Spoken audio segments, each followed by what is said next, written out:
여러분 한번 따라해 볼까요? 더 이상 길이 없을 때. 네, 오늘 말씀이 특별히 힘드신 분들에게 하나님의 위로와 힘이 되기를 소망합니다. 오늘 말씀은요, 마태복음 9장의 말씀입니다. 우리가 예배 전에 주의 옷자락 만지며 라는 찬양을 했는데요, 바로 그 찬양의 배경이 된 말씀이지요. 예수님께서 아픈 사람들을 고쳐준 사건들이 참 많잖아요. 그런데 오늘 이 사건은 특별히 마태복음, 마가복음, 그리고 누가복음 모두에 다 기록되어 있는 그런 사건입니다. 복음서의 기자들이 이미 이 사건을 기록했는데, 특별히 마가가 먼저 기록을 했는데도 마태도 또 누가도 한 번 더 이 사건을 다 기록했다는 것은 그만큼 중요하다는 것이겠죠. 그래서 오늘은 조금은 복잡할 수 있지만 오늘 이 사건을 마태복음, 마가복음, 누가복음 이렇게 다 함께 제가 좀 살펴보면서 성령께서 우리에게 주시는 그 은혜를 나누려고 합니다. 먼저 이 사건의 배경을 한번 좀 보겠습니다. 마태복음 9장 18절 오늘 읽을 말씀 다시 한번 들어볼게요. 예수께서 이 말씀을 하실 때에 한 관리가 와서 절하며 이르되 내 딸이 방금 죽었사오나 오셔서 그 몸에 손을 얹어 주소서. 그러면 살아나겠나이다 하니 예수께서 일어나 따라가심에 제자들도 가더니. 여러분들도 아마 많이 들어서 알고 있는 새 포도주는 새 부대에 넣어야 한다, 이 말씀을 예수님이 막 하실 때 한 관리가 와가지고 자기 딸이 막 죽었다고 좀 가서 살려달라고 간청을 합니다. 여러분 이 말씀을 보고 좀 놀랍죠. 이렇게 죽었는데도 딸을 살려달라고 했다. 마가복음 5장 23절에는요 이걸 같이 이렇게 묘사하고 있어요. 간곡히 구하여 이르되 내 어린 딸이 죽게 되었사오니 오셔서 그 위에 손을 얹으사 그로 구원을 받아 살게 하소서 하거늘. 여기에는 이제 죽었다고는 아니고 죽게 되었다 이렇게 묘사하고 있어요. 마지막으로 누가복음 8장 42절을 다시 한번 들어보겠습니다. 이는 자기에게 12살 된 외딸이 있어 죽어가미러라. 예수께서 가실 때에 무리가 밀려들더라. 이게 누가가 또 의사고 제일 마지막으로 기록했는데, 이제 처음에 마가는 뭐라고 했죠? 죽게 되었다. 마태는 죽었다. 누가는 죽어가고 있다. 여러 말씀을 이렇게 같이 비교해 본 결론으로 이제 정리를 좀 해보면요, 이 예수님을 찾아온 이 관리는 당시 그 지방의 회당장 야이로라는 것을 우리가 알 수 있어요. 이 회당장 야이로에게 12살 된 외동딸이 있었고요, 그 외동딸이 아직 죽은 것은 아니고 병이 들어 죽어가고 있었던 그런 상황이었던 것으로 보입니다. 마태는 예수님이 도착하기 전에 야이로의 딸이 이미 죽게 된 것을 알기에 이 사건을 짧게 압축해서 묘사하다 보니까 이미 죽었다라고 그렇게 묘사한 것으로 보입니다. 다시 정리를 하면 예수님은 야이로의 외동딸이 위독하다는 그 소식을 듣고는 제자들과 함께 야이로의 집으로 바삐 이동하고 있었던 중이었어요. 그 지방에서 유력한 회당장, 큰, 오늘날로 말하면 큰 교회의 담임 목사의 외동딸이라 생각하면 좋겠죠. 그러니까 예수님의 제자들만 예수님을 따라 나선 것이 아니라 그 지방에 있었던 많은 사람들이, 그 무리들이 예수님을 따라간 거예요. 어떻게 되나 보려고. 그러니까 무리가 예수님을 에워쌌고 밀고 밀리는 그런 상황이었습니다. 그런데 이런 북새통을 이루는 이 상황 속에서 이 복음서의 저자들이요, 하나같이, 오늘 마태만 그런 게 아니라 하나같이 이 야이로의 죽은 딸을 살리는 이 사건 가운데 또 다른 한 여인의 이야기를 넣어두고 있어요. 야이로의 딸, 혈루병 여인, 그리고 다시 야이로의 딸, 이렇게 이야기 속에 또 다른 이야기를 넣어두는 방식을 이제 샌드위치 구조라고 이렇게 하는데요, 이렇게 되어 있어요. 그런데 여러분, 얼핏 생각하기에 우리가 예수님이 죽은 야이로의 딸을 살려낸 사건이 더 대단해 보이잖아요. 이건 죽은 사람을 살려낸 거잖아요. 그러니까 조금 더 독립적으로 이렇게 그 사건이 돋보이게 이렇게 다루어야 할 것 같은데 복음서의 저자들은 하나같이 그렇게 하질 않아요. 이 야이로의 딸을 고치러 가고 그 사건 가운데 혈루병 걸린 여인의 이야기를 넣고 다시 야이로의 딸을 고치는 이야기를 이렇게 넣었어요. 배치했어요. 그러면 당연히 뭐가 더 중요한 이야기 같아요? 가운데 들어있는 샌드위치도 겉에 빵이 중요해요? 안에 패티 내용물이 중요해요? 내용물이 더 돋보이는 것처럼 오늘 이 말씀도 이 혈루병 여인의 이야기가 더 돋보일 수밖에 없도록 복음서의 저자들이 다 이렇게 구성을 해놓은 거예요. 우리가 생각하기에는 이 죽은 야이로의 딸을 살려낸 게 훨씬 더 대단하고 중요한 사건 같은데 말이죠. 복음서의 저자들은 예수님께서 죽은 야이로의 딸을 살린 것도 너무나 대단하고 소중한 그런 사건이지만 하나같이 오늘 이 혈루병 여인을 고친 이 예수님의 이야기를 주목해서 보라는 거예요. 그렇다면 여기서 제가 쉬운 퀴즈 하나 낼게요. 오늘 한글 성경 번역에는 빠져 있지만 이 20절에 혈루병 여인의 이야기가 시작될 때 헬라어 어떤 말로 시작할까요? 쉬운 문제는 아니고요. 제가 자주 언급했던 이야기인데 지난주에도 제가 말씀드렸던 것 헬라어 카이이두라는 말이 주목해 보라. 그런데 주목해 보라라는 그 헬라어 말이 들어 있어요. 근데 또 번역이 이제 빠져 있고 생략돼 있어요. 그러니까 예수님이 야이로의 딸을 바삐 이제 살리기 위해서 가는 그 과정 가운데 짧게 잠깐 일어난 것 같지만 이 혈루병 걸렸던 이 여인을 고친 이 이야기를 주목해 보라라고 말하고 있는 것이죠. 마태복음 9장 20절 다시 한번 볼게요. 12해 동안이나 혈루증으로 앓는 여자가 예수의 뒤로 와서 그 겉옷가를 만지니. 마태는요 오늘 그녀를 12해 동안 혈루증을 앓는 여자라고 간단히 묘사하고 있어요.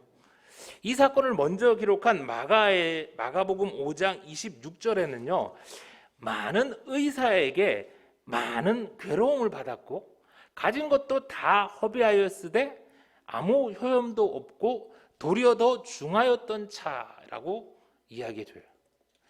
또한 누가는요 이 여인에 대해서 8장 43절에 보니까 이에 12해를 혈루증으로 앓는 중에 아무에게도 고침을 받지 못하던 여자라고 이렇게 말을 해줍니다. 종합해 보면요 그녀는 12해를 혈루증으로 고통당했고 많은 의사를 찾아가 치료를 받았지만 돈만 허비하고 병원 그대로인 채 고통만 계속해서 받고 있는 그런 상황이었다는 것이죠. 여러분 오늘 성경은요 나란히 예수님의 길에 있는 두 여인을 보여주고 있어요. 한 명은 야이로의 12살 된 어린 외동딸이고요. 그리고 한 명은 12해를 혈루증으로 고통받고 있는 조금 나이가 있는 그런 여인이죠. 여러분 성경은요 젊으나 나이 들었으나 인간은 다 병으로 고통받고 죽어간다는 것을 말하고 있는 거예요. 20, 30대 분들에게는 아직 죽음이 먼 이야기 같지만 암센터에 가보면요 젊은이들도 심지어는 어린아이들도 참 많이 있습니다. 연말에 제가 급한 연락을 하나 받았어요. 젊을 때부터 제가 알고 있었던 사모님이었고 예수생명교회를 개척하고 지금까지도 많이 도와주셨던 그런 사모님이셨는데 50대 자기 남동생이 코로나에 걸려서 중환자실에서 힘들게 있다고 연락이 왔어요. 함께 기도를 했는데 그만 어제 돌아가셨다는 연락을 받았어요. 병과 또 죽음이 갑자기 그리고 누구에게나 이렇게 찾아올 수 있다는 것을 요즘은 정말 가깝게 느낍니다. 여러분, 오늘 이 여인이 앓고 있는 혈루증이라고 번역된 병은요, 하이모르로에오라는 이 병인데요. 하이마가 이 피라는 말이고요, 레오가 흐르다라는 그 말이에요. 이제 합성어인데요. 한번 하혈하면 멈추지 않고 출혈이 계속 지속되는 만성 자궁 출혈 같은 그런 부인병을 말하는 거죠. 구약 레위기의 정결 규례에 따르면 이 혈루증은 월경하는 여인의 이 부정함, 언클린한 것과 동일하게 취급되면서 사람들과의 접촉이 엄격히 금지되어 있었어요. 그러니까 이 여인은 무려 12년이란 긴 시간을 사회에서 부정하게 취급당하며 격리된 채 생활을 해야 했던 거예요. 코로나로 인해서 여러분들 중에서도 자가격리라는 걸 해본 분들이 있을 겁니다. 여러분, 일주일만 자가격리해도 힘들잖아요. 참 삶이 잘 안 되잖아요. 그런데 12년을 격리된 채 산다고 한번 생각해 보세요. 이 여인이 얼마나 힘들었을까요? 그런 그녀가 예수님의 소식을 듣습니다. 그리고 어떻게 합니까? 마태복음 9장 20절입니다. 12해 동안이나 혈루증으로 앓는 여자가 예수의 뒤로 와서 그 겉옷가를 만지니 이는 제 마음에 그 겉옷만 만져도 구원을 받겠다 함이라. 그녀는 예수님의 뒤로 조용히 다가갔어요. 그리고 아무도 모르게 예수님의 겉옷을 만졌어요. 왜 다른 이들처럼 다윗의 자손 예수여 나를 도우소서 이렇게 큰 소리로 외치지 못했을까요? 그녀는 부정한 언클린한 여자라는 것을 온 동네 사람들이 다 알았기 때문이죠. 그녀의 손에 닿은 다른 이들도 부정해지기 때문에 그녀는 다른 사람들 앞에 자유롭게 다닐 수가 없었어요. 아마 그녀는 사람들이 자신을 알아보면 자신을 돌로 칠까 봐 두려운 나머지 마스크로 가리고 꽁꽁 몸을 가린 채 조심스럽게 조용히 예수님 뒤로 아마 접근했을 거예요. 그런데 자신은 부정한 몸이잖아요. 예수님을 만지면 예수님이 율법에 따라서 예수님도 부정해지니까 그녀는 감히 예수님을 만지지 못하고 어떻게 해요? 조심스럽게 예수님의 겉옷만 이렇게 만진 거죠. 세상 누구도 고치지 못했던 내 병을 저 예수님이라면 고쳐주시지 않을까. 마지막 그런 소망을 가지고서 그 예수님을 만진 겁니다. 그러자 무슨 일이 일어납니까? 이 부분을 좀 더 자세히 기록한 마가복음 5장 29절 30절을 같이 볼게요. 이에 그의 혈루 근원이 곧 마름에 병이 나은 줄을 몸에 깨달으니라. 예수께서 그 능력이 자기에게서 나간 줄을 곧 스스로 아시고 무리 가운데서 돌이켜 말씀하시되 누가 내 옷에 손을 대었느냐 하시니. 네, 그녀의 병이 나았어요. 그리고 그녀가 그걸 깨닫습니다. 또 예수님은 자신의 능력이 자신에게서 나간 줄을 아셨어요. 수많은 사람들이 밀고 밀리는 그 복잡한 북새통 가운데 이 눈 깜짝할 사이에 일어난 일을 두 사람만 알았던 거죠. 그러자 이 순간 예수님이 가던 길을 멈추고 사람들에게 누가 내 옷에 손을 대었느냐 이렇게 말씀을 하십니다. 베드로는 사람들이 막 서로 밀고 밀리는 이런 북새통 상황 속에서 아니 빨리 회당장의 딸을 고치러 가야 되는데 뭘 그런 걸 이렇게 말씀하시냐고 이렇게 아마 좀 신경질을 냈던 것 같아요. 그런데 여러분, 예수님이 정말 예수님의 옷에 손을 댄 이가, 그래서 병고침을 받은 이가 누군지 몰라서 사람들한테 물었을까요? 예수님이 모를 리가 없잖아요. 그럼 예수님도 인간인지라 내게서 능력이 나간 것을 아까워서 그런 걸까요? 그럴 리도 없겠죠. 아니면 내가 12의 혈루증으로 앓던 이 여인을 고친 것을 무리와 제자들이 다 알아야 하는데 이건 모른 채 넘어가는 게 속상해서 그러신 걸까요? 아니에요. 누가복음 8장 47절의 말씀을 한번 들어보세요. 여자가 스스로 숨기지 못할 줄 알고 떨며 나와 엎드려 그 손댄 이유와 곧 나은 것을 모든 사람 앞에서 말하니 이 여인은요, 비록 병이 나았지만 여전히 떨고 있었어요. 부정한 여인의 몸으로 사람들이 메시아라고 따르는 예수님을 만졌다. 그래서 자기가 잘못했던 것을 알았기에 두려워한 거예요. 그래서 예수님은 병뿐만 아니라 이 두려움에 떠는 이 여인의 마음까지 완전히 고쳐주시려는 것이죠.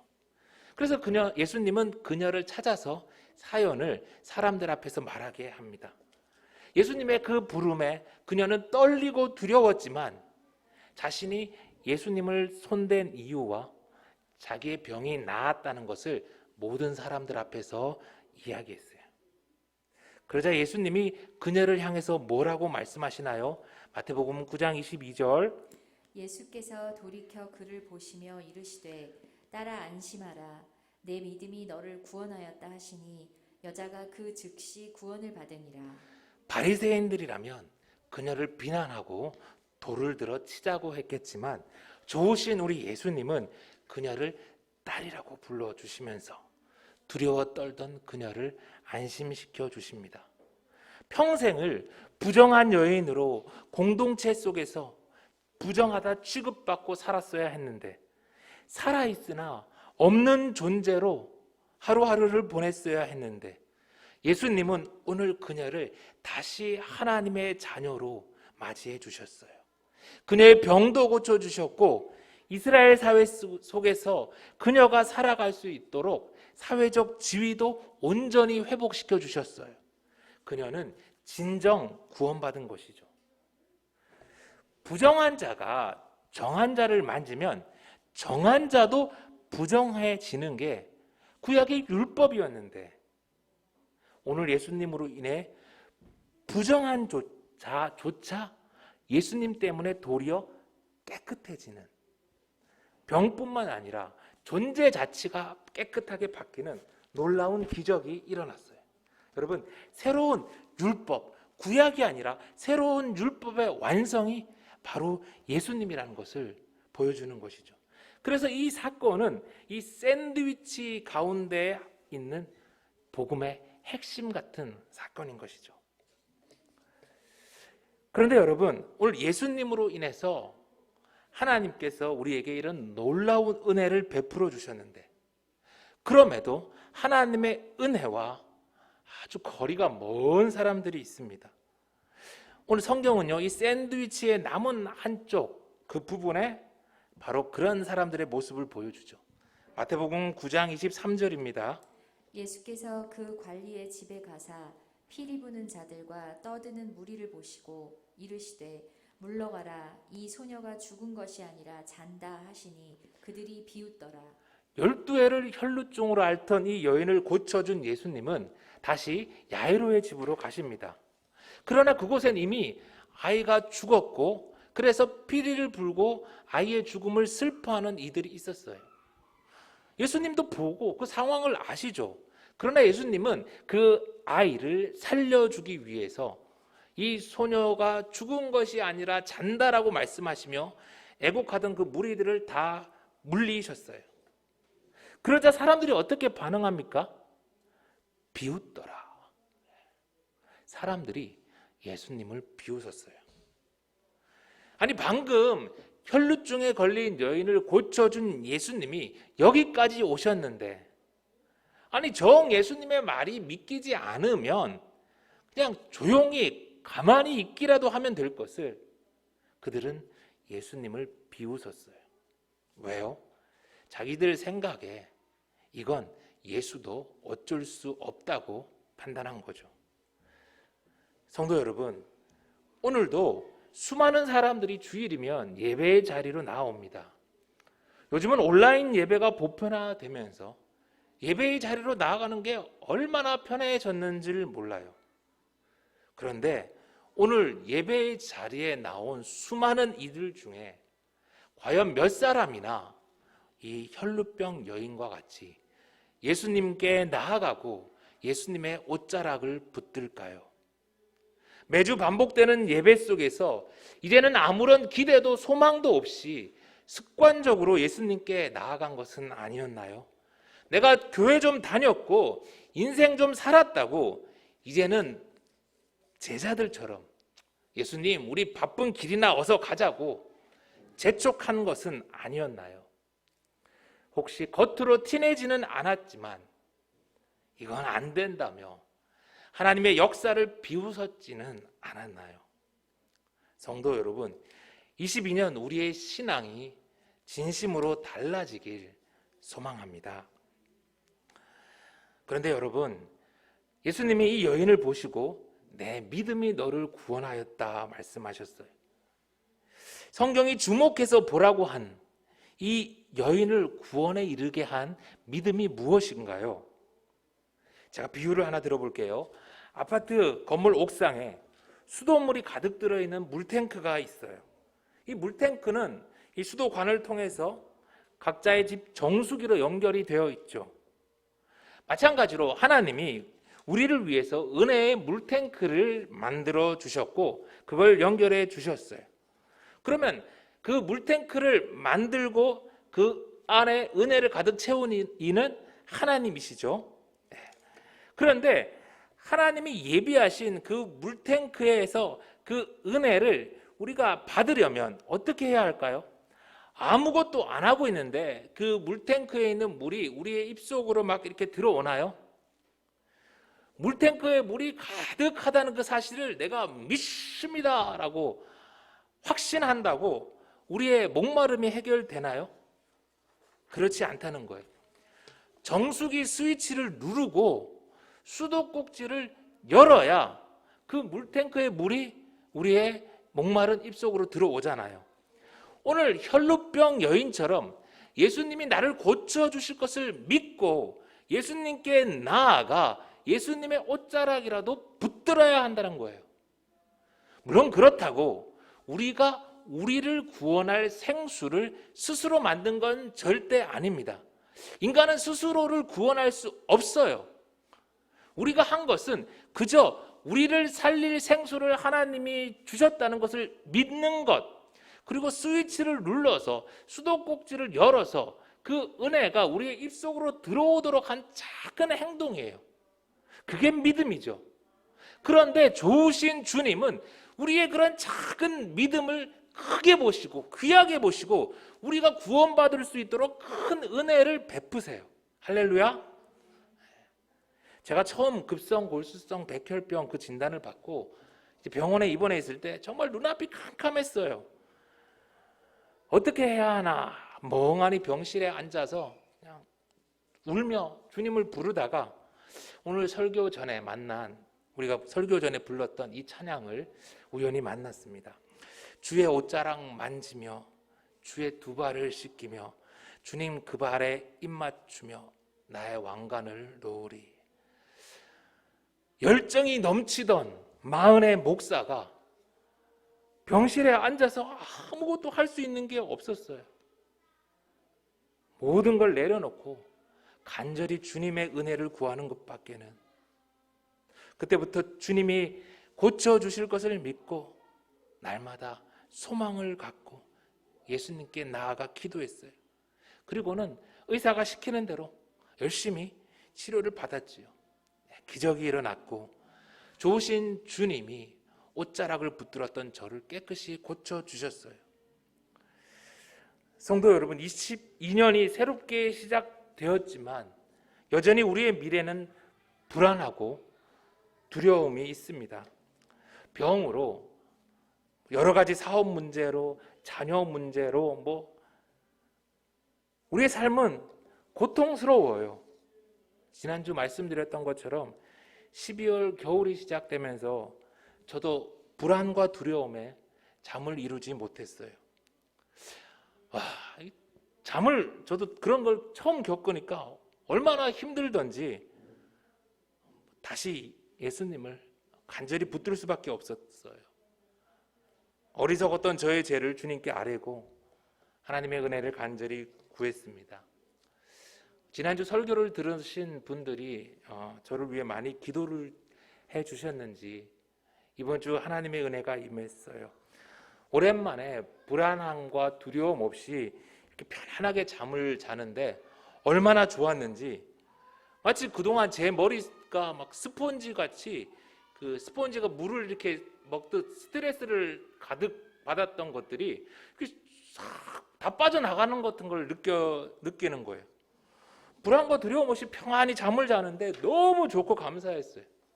그래서 제가 이제 저를 위해 기도해 주셨던 분들을 위해, 또 우리 예수생명교회 성도님들을 위해 축복하며 기도 많이 했습니다. 하나님, 제가 이렇게 좋은데, 이렇게 감사한데 우리 성도님들 함께 해주신 분들에게도 하나님 2022년 새해 정말 놀라운 넘치는 은혜를 좀 많이 주셨으면 좋겠습니다.